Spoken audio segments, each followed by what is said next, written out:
ka-Oragon. Tapos ko lang magluto. Ngayon, hatilan ko sa komando ng pagkain.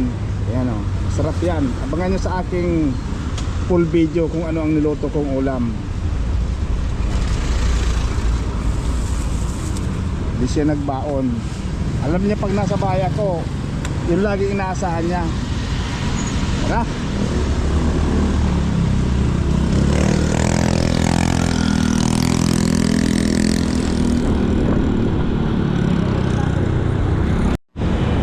Yan, andito na ako mga ka-Oragon sa DOST Bikutan.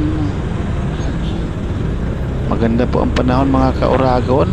Walang init, walang ulan, pero minsan umaambon-ambon. Tama lang to, wag naman sobrang ulan dahil sa mga kapwa ko biyahero. Malaking hassle po sa amin sa mga single motor. Alam ko biyahe, aabutin ng ulan, init.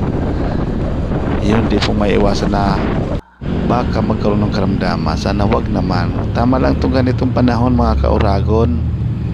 Yan sa mga kapwa ko pala, lagi kong pinapaalala na lagi tayong mag-iingat mga ka-Oragon sa ating pagbiyahe. Yan, andito na nga po pala ako sa area kung saan namamasukan ang trabaho ko. Malapit dito sa palengke. Yan, kita nyo naman maraming dito po pala ako madalas mamalingki pag galing ako sa night shift duty.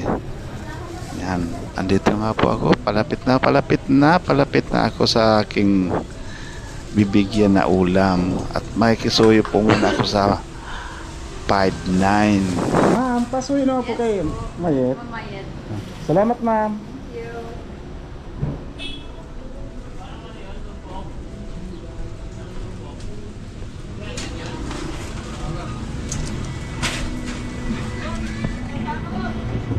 Yan, pabalik na nga pala ko mga ka-Oragon. Parang hinihila na rin yung oras sa pag-uwi dahil ramdam ko na rin yung lagkit ng aking mata na sinyalis na ako'y inaantok na rin dahil itong oras na ito past 11 na po talaga. Dapat mga 8 pa lang tulog na ako, pero hindi ko naman magawa dahil may responsibilidad pa ako na ganito. Pag uwi ko, magluluto muna ako ng ulam para pagising ng dalawa kong Junakis, kakain na lang sila mga ka-Oragon. Hindi na sila mag-iisip po ng mauulam.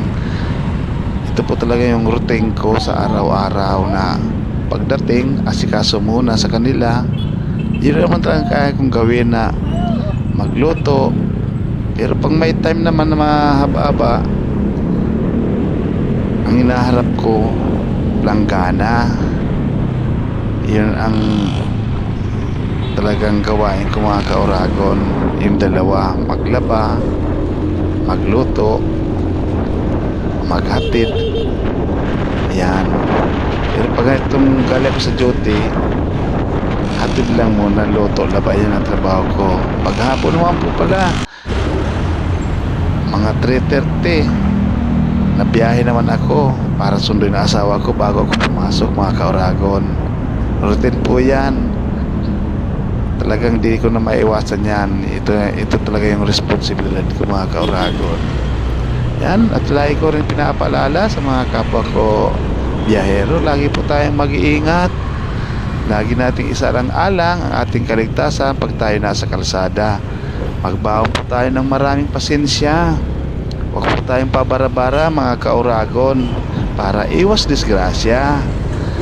Lagi nating isipin sa pag-uwi natin, may naghihintay na pamilya.